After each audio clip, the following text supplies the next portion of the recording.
최후 승리자가 부르는 노래라는 제목으로 우리가 말씀을 묵상하도록 하겠습니다. 1절에 보니까 또 하늘에 크고 이상한 다른 이적을 보매 일곱 천사가 일곱 재앙을 가졌으니 곧 마지막 재앙이라 이렇게 이야기를 합니다. 우리가 여기 이제 다른 이적을 보매라고 이야기를 하는데 그 전에 이적은 계시록 12장에 나옵니다. 일곱째 인을 뗐을 때 그때 어떤 이적이 나타났냐면 해를 옷 입은 여자, 이게 이제 교회를 상징한다고 그랬잖아요. 해를 옷 입은 여자가 있었고 그때 이제 이적을 보았다 이렇게 이야기를 하고요. 그 다음에 또 다른 이적을 얘기를 하는데 바로 그 다음에 나오는 이제 붉은 용, 마귀를 얘기를 하는 것이죠. 그것을 보면서 요한은 이제 이적이다 이렇게 얘기를 했습니다. 그리고 오늘 본문에 하늘에 다른 이적을 보았다라고 하는데 이 다른 이적이 바로 이제 일곱 천사를 통해서 땅에 부어질 일곱 대접의 심판, 대접의 이제 재앙인데 마지막 재앙을 오늘 다른 이적을 보았다 이렇게 이야기를 합니다. 그 이적을 보면서 우리가 그리스도인이 어떤 존재인가를 다시 한번 오늘 본문 말씀에서 보게 되는데요.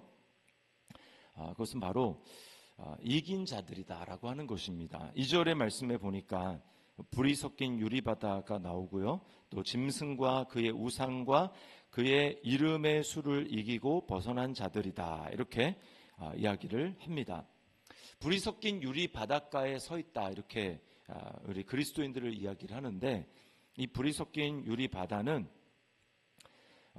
이제 요한계시록 4장에 보면은 하나님의 보좌 앞에 수정과 같은 유리바다가 있었다라고 하는 그 유리바다를 가리키는 것입니다. 근데 여기 불이라고 하는 것은 하나님의 이제 특별히 심판을 나타내는 것입니다. 우리 성도는 그 하나님의 심판을 이기고 하나님 앞에 서 있는 자를 이야기를 하는 것이죠.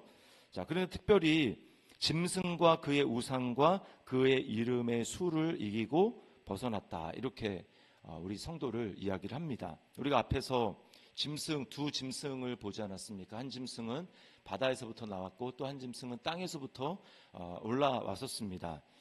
그 짐승 그리고 그 이름의 수가 666이라고 이야기를 했잖아요. 그 이름의 수를 이겼다라고 하는 것 앞에서는 이제 특별히 자세히 설명을 하진 않았지만 그 이름의 수라는 것은 666은 이제 히브리어에는 히브리 그 이제 알파벳에는 음가가 숫자에 그 이제 값이 매겨져 있습니다. 그래서 알파벳마다 다 이 알파벳은 숫자 몇을 상징한다라는 게 다 적혀 있어요. 그런데 666이라고 하는 것을 그 당시에 이제 뭐 그냥 어떤 그 방식이 있었냐면 이제 사람의 이름을 숨기기 위해서 숫자로 나타나서 그것을 알파벳으로 푸는 그런 방식이 있었습니다. 그래서 성경학자들에 따르면 666이 이제 네로였을 것이다. 네로 황제를 이제 666으로 이렇게 풀어서 이야기하는 경우가 있습니다. 어쨌든 이 짐승 바다에서 나왔던 땅에서 나왔던 그 짐승이라는 것은 뭐냐면 용의 권세를 주어서 이 세상을 다스리는 통치자들을 상징하는 것이죠. 그래서 이제 네로가 되었던 그 통치자들이 어떤 일을 합니까? 그 당시에 황제는 이제 신입니다. 신의 아들, 또 신이라고 이야기를 했고, 또 그 황제에게 절을 하고 그 황제가 지정하는 그런 그 도시마다 우상이 있는데 거기에 절을 해야 되고 그 우상을 섬겨야 살 수 있었고, 특별히 이제 앞에서 뭐라고 했습니까? 이제 매매를 할 수 있도록 하는 것. 그러니까 황제를 숭배하고 황제의 그 권력에 복종하지 않으면 사고 파는 그 매매를 할 수 없는 거예요. 그러니까 극심한 어려움, 경제적인 고통, 고난 이런 것 가운데 있는 것이 바로 그 당시에 믿음을 지키며 사는 성도들의 모습이었다라고 하는 것입니다. 그런데 그것을 이겼다라는 거예요. 다 그 고난과 어려움과 이것을 이기고 승리한 존재를 바로 성도들이다라고 하는 것이죠. 자, 그 성도들이 3절에 보니까 어떤 노래를 합니까? 하나님의 종 모세의 노래, 어린 양의 노래를 불렀다라고 이야기를 합니다. 모세의 노래, 어린 양의 노래. 그럼 모세의 노래는 무엇일까요?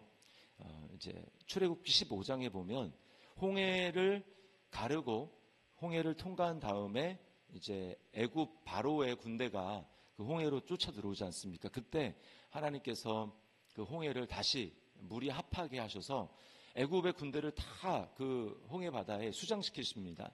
그래서 하나님의 완전한 구원, 그래서 다시는 애굽 군대가 이스라엘 백성들을 쫓아오지 못하도록 하나님 그렇게 하셨는데, 그 사건을 보면서 끝난 다음에 모세가 이스라엘 백성들과 함께 하나님의 그 놀라운 구원을 이제 찬양하는 것이죠.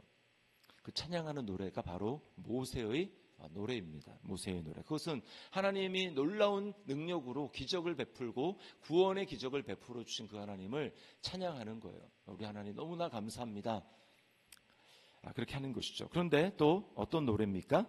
어린 양의 노래를 부릅니다. 어린 양의 노래. 이게 지금 구원의 연장선상에 있는 것이죠. 여러분, 궁극적인 구원은 출애굽이 아니죠.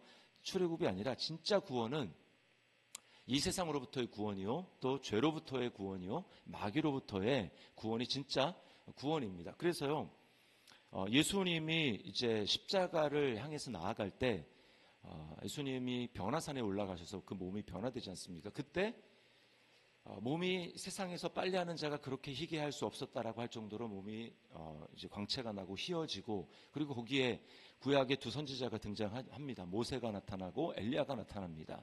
그때 뭐라고 어떤 이야기를 하냐면, 누가복음에 보면 예루살렘에서 별세할 것을 말씀하며 이렇게 이야기를 합니다. 이 세 분이 이제 예루살렘에서 예수님이 별세할 것을 말하는데, 그 별세하다라고 하는 그 단어가 엑소더스입니다. 엑소더스. 그게 바로 출애굽의 이제 영어 이름의 유래가 되는 것이죠. 그러니까 애굽에서 나온다, 이게 이제 엑소더스죠. 그것에 대해서 말씀했다는 거예요. 근데 특별히 예루살렘에서 별세한 것을 출애굽의 이제 나오는 것에 비교해서 주님이 그렇게 기록을 하고 있습니다. 그건 뭡니까? 진짜 출애굽, 진짜 마귀의 권세, 그 다음에 죄의 권세, 사망의 권세를 잡고 있는 마귀의 세력을 멸하는 것, 그리고 거기서부터 나오도록 하는 것, 이게 진짜 출애굽이라고 하는 것이죠. 주님이 바로 그 일을 위해서 오셨다라는 것입니다. 그래서 골로새서 1장 13절 말씀에는 이렇게 얘기하죠. 그가, 예수 그리스도입니다. 그가 우리를 흑암의 권세에서 건져내사 그의 사랑의 아들의 나라로 옮기셨으니, 이게 진짜 구원이죠.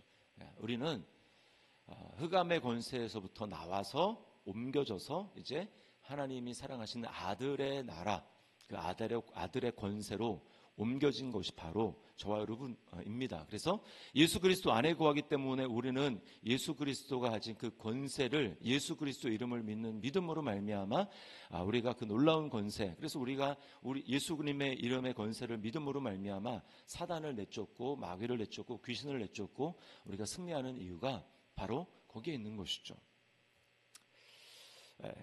그래서 우리가 하나님 앞에 찬양해야 하는 것입니다. 모세의 노래, 어린 양의 노래로 우리가 정말 주님의 놀라우신 구원의 역사를 내가 찬양합니다 라고 하나님 앞에 영광 올려드리는 것이죠. 자, 그리고 뭐라고 이제 노래를 하냐면 3절에 보니까 주의 길이 의롭고 참되시도다, 의롭고 참되시도다, 이렇게 이야기를 하고요. 또 4절에 보니까 주의 의로우신 일이 나타났음에 이렇게 이야기를 합니다. 그러니까 하나님을 의롭다고 지금 이야기를 하는 거예요. 이게 성경에서 굉장히 중요한 주제죠. 그런데 이 하나님이 의롭다고 얘기하시는 그 의가 어디에 나타납니까? 복음에 나타나요. 그래서 로마서 1장에 보면 복음에는 하나님의 의가, 인간의 의가 아니라 세상의 의도 아니고 하나님의 의가 나타나서 믿음에서 믿음으로 이르게 한다라고 말씀을 하고 있습니다. 그래서 하나님이 인정하신 의는 딱 한 가지밖에 없어요. 바로 율법의 의가 아니라 예수 그리스도의 의, 율법을 완전히 성취하신 예수 그리스도의 의, 그 의밖에 없는데, 그 의를 전가받을 수 있는 방법은 다른 것이 아니라 하나님이 보내신 그 예수 그리스도, 그분이 의롭다는 것을 인정하고 나는 불의하다라는 것을 인정하고, 그래서 예수님을 내가 앞에 복종하고 그 예수님을 나의 주로, 나의 하나님으로 고백하며 나아갈 때 그 예수 그리스도가 이루신 그 하나님의 의가 우리에게 전가되는 것입니다. 그래서 우리는 하나님이 의로우십니다. 나는 불의한 존재로서 마땅히 하나님께 심판을 받는 것이 하나님의 의가 이루어지는 것인데, 하나님은 다른 심판을 이루셔서 그 아들을 흠없는 모양으로 우리에게 보내셔서 우리를 징계하시고 우리를 심판하시는 것이 아니라 우리의 모든 불의를 흠없는 그 아들이신 예수 그리스도에게 다 전가시켜서 예수 그리스도를 하나님이 심판함으로 말미암아 하나님을 의롭다고 하시고, 그 다음에 예수 그리스도가 부활하게 하심으로 말미암아 우리에게 예수 그리스도 의가 전가되게 하셔서 하나님도 의로우시고 그리고 우리도 의롭다고 하시는 이 놀라운 신비가 이루어지게 하신 것입니다. 이게 바로 하나님의 길이 참되고 의롭습니다. 주님은 참 의로우신 분입니다. 라고 우리가 할 수 있는 것입니다. 그 주님의 의롭게 하신 그 일의 결과 어떤 일이 생겼냐면 5절 말씀에 보니까 하늘의 증거 장막의 성전이 열렸다라고 이야기를 합니다. 이게 이제 신천지에서 주로 많이 말하는 장막 성전 이야기를 하는데, 여기 원래 증거의 장막이라고 하는 것은 구약의 성막을 나타냅니다. 그래서 성막을 구약의 증거 장막 이렇게도 이야기를 하는데, 왜 증거라는 말이 들어갔냐면 거기에 증거궤가 있기 때문입니다. 증거궤가 뭐예요? 법궤, 다른 말로는 법궤 또는 언약궤라고 얘기를 하는데, 성막의 핵심이 바로 거기에 있기 때문입니다. 지성소에 있죠. 증거궤는 그 안에 뭐가 있습니까? 십계명의 두 돌판이 들어가 있고, 그 돌판은 어떤 상징입니까? 하나님과 이스라엘 백성이 언약을 했다라는 거예요. 그 언약의 증거입니다. 우리가 하나님의 법을 따라 지키겠습니다. 하나님이 너희는 이 법을 지켜라, 우리가 지키겠습니다, 이렇게 하나님의 언약을 맺은 백성이라는 거죠. 그런데 그 언약을 이스라엘 백성들은 이룰 수가 없습니다. 아까도 얘기했지만 하나님의 의를 이루는 것은 오직 하나님이 구약의 그림자로 약속하신 예수 그리스도를 통해서 하나님께서 그 의가 이루어지도록 한 거예요. 그리고 그것이 여기 이제 증거 장막의 성전이다라고 하는데, 그것은 바로 하나님이 계시는 하늘 성전을 이야기를 하는 것입니다. 그게 열렸다고 얘기를 해요. 원래는 닫혀 있었습니다. 우리에게 닫혀 있었어요. 그게 구약이 보여주는 거죠. 휘장이 쳐져 있어서 닫혀져 있습니다. 아무나 들어가면 죽습니다. 의가 없기 때문에. 그런데 예수님이 하나님의 의를 이루시는 십자가에서 죽으실 때 예수님의 육체가 휘장이라고 히브리서 얘기하는데, 그 휘장이 찢어졌어요. 예수님의 몸이 찢어졌어요. 그래서 하나님의 의가 이루어졌고 운명하실 때 성전의 휘장이 찢어져서 갈라진 겁니다. 그래서 그 길이 열린 거예요. 증거 장막의 성전이 열렸습니다. 우리가 그래서 스데반은 눈이 열려서 그 예수님을 보았던 것이죠. 우리가 하나님 앞에 나아갈 수 있습니다. 그래서 우리 그 결과 주님이 우리에게 원하시는 건 뭐냐면, 너는 그런 존재니까 나오라는 겁니다. 두려워하지 말고 담대함으로 은혜의 보좌 앞에 담대히 나아갈 것이니라 라고 우리에게 말씀하는 거예요. 그래서 우리가 오늘 이 새벽에 나오지 않았습니까? 은혜의 보좌 앞에 주님, 그리스도 안에서 나는 의로운 존재고, 하나님의 모세의 노래 또 어린 양의 노래를 하나님 앞에 늘 부를 수 있는 존재고, 하나님, 내가 의로워서가 아니라 주님이 완전한 하나님의 의를 이루셨기 때문에 그 안에 있는 그 믿음을 가지고 내가 오늘도 나 연약함에 주목하는 것이 아니라 놀랍게 이루신 그 하나님의 은혜를, 그 의를 내가 노래하고 내가 찬양합니다. 그 존재가 바로 우리가 이 최후의 심판 앞에서 이제 곧 대접이 부어질 거예요. 그 7 대접의 심판 앞에서 우리가 하나님 앞에 부를 수 있는 노래가 되는 것입니다. 또 하나 우리가 해야 될 일이 찬양뿐만 아니고요. 마지막 하나가 있는데 그건 바로 이제 기도입니다. 7절 말씀에 보니까 이렇게 얘기하죠. 하나님의 진노를 가득히 담은 금 대접 7을 그 7 천사에게 주니. 우리가 앞에서 봤지만 계시록 5장 8절에 금 대접은 뭐냐 하면 성도들의 기도의 향을 받은 곳이 바로 금 대접입니다. 금 향로가 있고 금 대접이 있는데, 금 대접에도 성도들의 그 기도를 받은 향이 있다, 이렇게 이야기를 해요. 그리고 그 하나님의 심판이 어떻게 이루어집니까? 여러분 잘 보세요. 이제 내일부터가 16장부터가 금 대접을 쏟는 7 금 대접의 심판인데, 심판의 순서가 처음에 뭐였습니까? 어린 양이신 예수 그리스도가 하나님의 손에서 두루마리를 취해서 거기에 7인이 봉해져 있었는데 예수님이 그 인을 하나씩 떼지시죠. 그때마다 이 땅에 하나님의 심판이 임했습니다.